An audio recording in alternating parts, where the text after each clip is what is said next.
Tudo bom, gente? Eu sou o Álvaro, hoje é dia 15 de março de 2021 e a situação no estado do Rio Grande do Sul da Covid-19 está tão crítica que eu resolvi começar esse vídeo de máscara, e não só uma máscara qualquer. Essa daqui é uma máscara N95, pessoal. Essa daqui é da marca 3M, enfim, vocês encontram para vender principalmente pela internet, não tá tão difícil de encontrar ela para vender pela internet.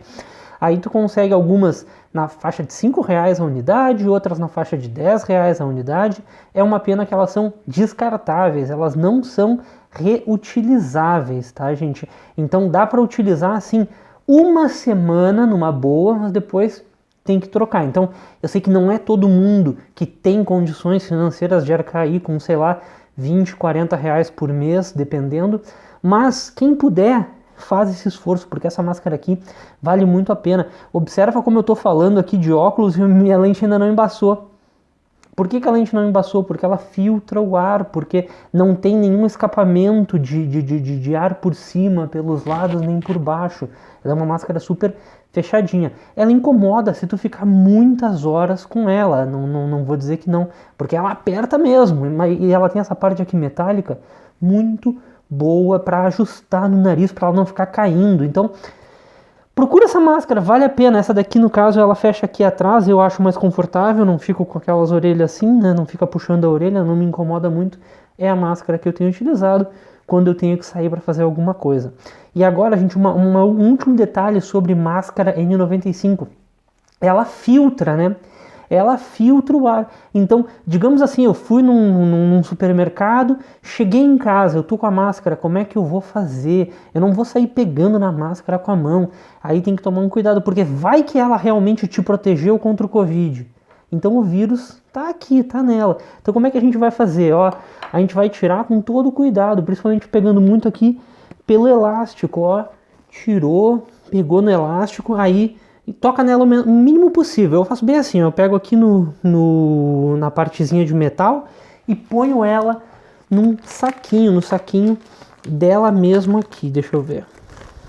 Ó, coloco ela dentro do saquinho, aí dobro o saquinho, se eu tô na rua, em algum lugar ponho no bolso, se eu tô em casa, guardo. E depois que eu fiz isso, álcool gel, porque eu encostei ali no pedacinho de metal, não encostei mais nada, só no próprio álcool gel, né? Tá sempre bom limpar. Esse meu vidrinho de álcool gel tá me segurando aqui há anos, claro que eu reponho o álcool aqui de dentro, tá, gente? Então, máscara, utilização adequada da máscara é essencial, pessoal. Vocês já vão ver por quê.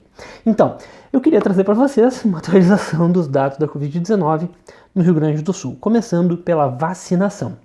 A vacinação, essa semana a gente recebeu mais 187.800 doses, é bom, eu tô com a impressão que é mais ou menos esse valor que o Rio Grande do Sul vai receber todas as semanas, pelo menos por um certo período de tempo. E a gente aplicou mais ou menos a mesma quantidade que a gente recebeu. A gente aplicou aqui 142.965 doses. Então a gente já chegou a 213 mil pessoas que receberam as 2 doses da vacina. E essas pessoas aqui, logo vão estar com a imunidade máxima do contra o Covid-19. Uma coisa muito boa. E a gente ainda tem no estado 460 mil doses aqui para segurar, para dar a segunda dose naquelas pessoas que já receberam a primeira. Então vai continuar entrando, a gente vai ir utilizando esse estoque e espero que a vacinação mantenha o seu ritmo, tá, pessoal? Mas enfim, olha só o que está acontecendo agora fora a vacinação.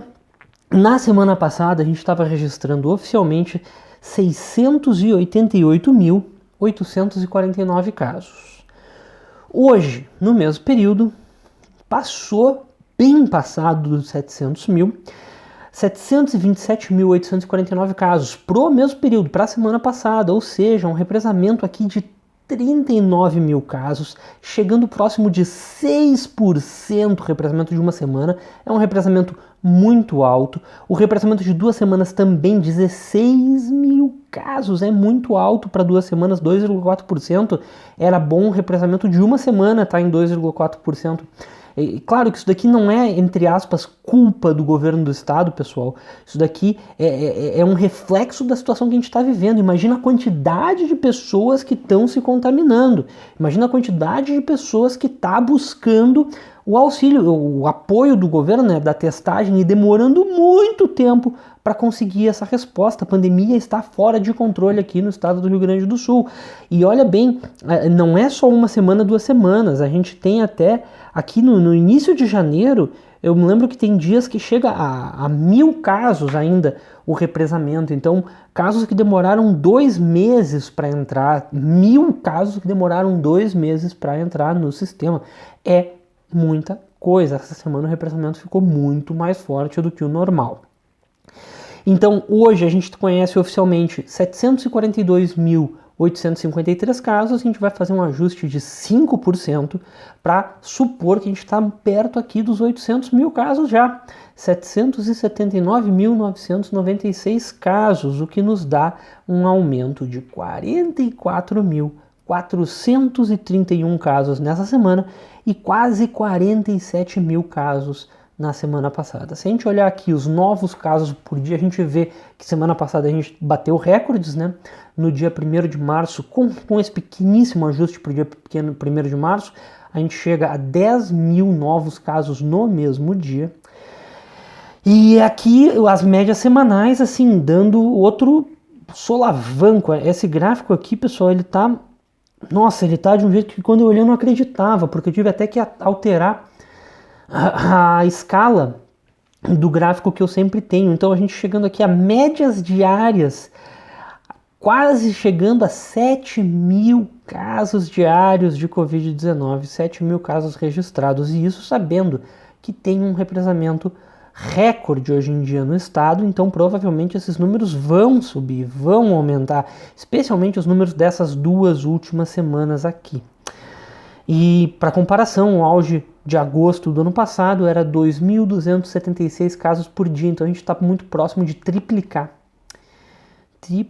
o valor do auge de agosto de novas confirmações. Isso daí é para a gente ter noção da quantidade de pessoas que está se infectando hoje em dia.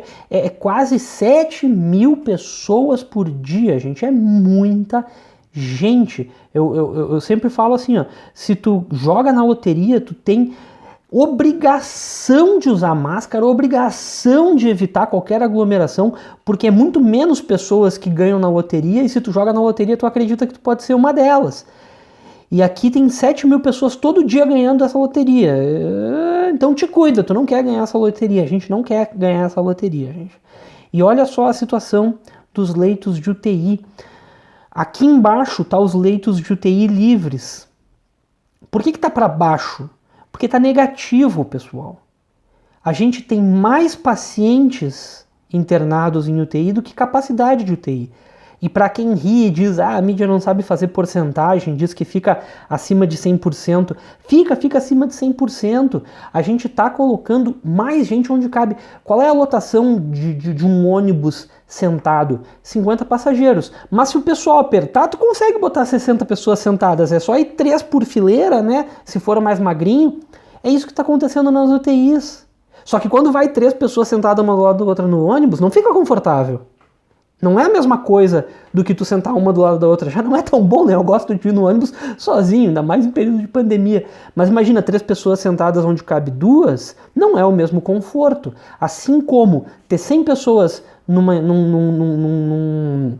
num ambiente hospitalar de UTI, onde caberiam 90, não é a mesma qualidade de serviço. Então a lotação está sim acima de 100%. Isso daqui é sem contar a fila para leitos de UTI, que só em Porto Alegre tem 200 pessoas, 230 pessoas hoje esperando leito de UTI.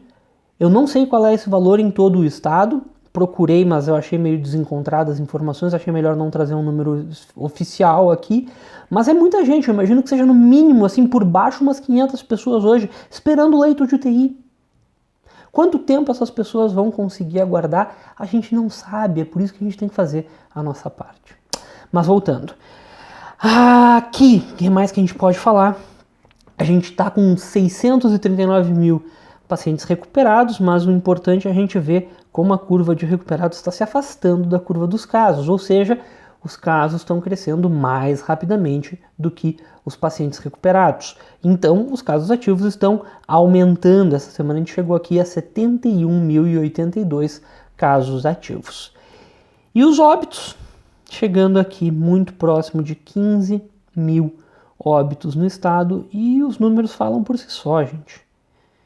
É uma situação terrível. Na semana passada, do dia 28 ao dia 7, a gente teve 1.180 óbitos relativos à Covid-19. Essa semana, do dia 7 ao dia 14, em uma semana, a gente já teve 960 óbitos e a gente sabe que esse número está represado, que muito certamente vai chegar acima dos 1.200 óbitos, provavelmente até fique, sei lá, 1.500 óbitos numa semana. Olha aqui os óbitos por dia que nunca tinham passado de 500, por dia não, os óbitos por semana. Nunca tinha passado de 500 óbitos por semana. Em um ano de pandemia, nunca tinha passado de 500 óbitos por semana. E agora já há 3 semanas está acima desse valor e tem uma semana aqui que chegou a 1.200. É mais do que o dobro. E talvez semana que vem a gente esteja vendo, sei lá, 1.500, o triplo. Isso daqui é um crescimento, assim, é assustador. E não é só assustador, pessoal, é muito triste. E a testagem, pessoal, a positividade pela, acho que é a 3ª ou a 4ª semana consecutiva que ela fica acima de 50%, mas dessa vez, pelo menos, a gente teve uma quantidade maior de testes PCR do que a gente estava acostumado a observar. A gente estava vendo aí na faixa de 30 a 40 mil testes PCR por semana. Essa semana foram 55 mil. Provavelmente muitos desses testes são daqueles pacientes represados, né? Porque quando entra também um paciente represado, deve entrar um teste positivo aqui no sistema. Mas enfim, gente, ainda não é o nosso recorde. Teve uma semana no ano passado que a gente conseguiu 56 mil testes PCR na mesma semana. Eu acho que a gente podia se esforçar aqui para aumentar a quantidade de testes PCR. Eu fiquei chateado ali no final, né, pessoal, porque a quantidade de óbitos está explodindo. É muito, muito, muito triste, é complicado. E a gente tem que se cuidar e a gente tem que pressionar as autoridades políticas para que elas tomem mais atitudes. A vacinação, ela vai nos resolver a médio prazo, longo prazo, se conseguir. A curto prazo, para a gente conseguir diminuir o número de pacientes em UTIs, para a gente conseguir dar o tratamento adequado, não só para esses pacientes COVID, mas também para pacientes que precisam de UTI por outras questões, por transplante, por, sei lá, eu não sou médico, mas enfim, tem inúmeras pessoas que precisam de UTI também, que não são COVID, e elas também não têm tratamento agora. Então é um egoísmo da nossa parte a gente sair para a rua hoje se não precisar, é um egoísmo da nossa parte a gente não se cuidar se a gente pode se cuidar. Então faz a tua parte e pressiona o governo, porque eu acho que a gente precisa de medidas um pouco mais duras do que simplesmente a bandeira preta. A bandeira preta não reduziu a mobilidade urbana. Eu acho que está na hora de fazer lockdown mesmo, de forçar as pessoas a ficarem em casa. É uma medida horrível, uma medida ruim, que não pode ser tomada por muito tempo, mas está na hora, é uma medida extrema, porque a gente está numa situação que já passou há muito tempo da extrema, pessoal. Enfim, era mais ou menos isso que eu tinha para falar. Qualquer coisa, deixa aqui nos comentários. Sei que eu vou ser xingado por estar falando de lockdown, mas enfim, é o que eu acho e não posso não dizer isso para vocês. Abraços e até a próxima.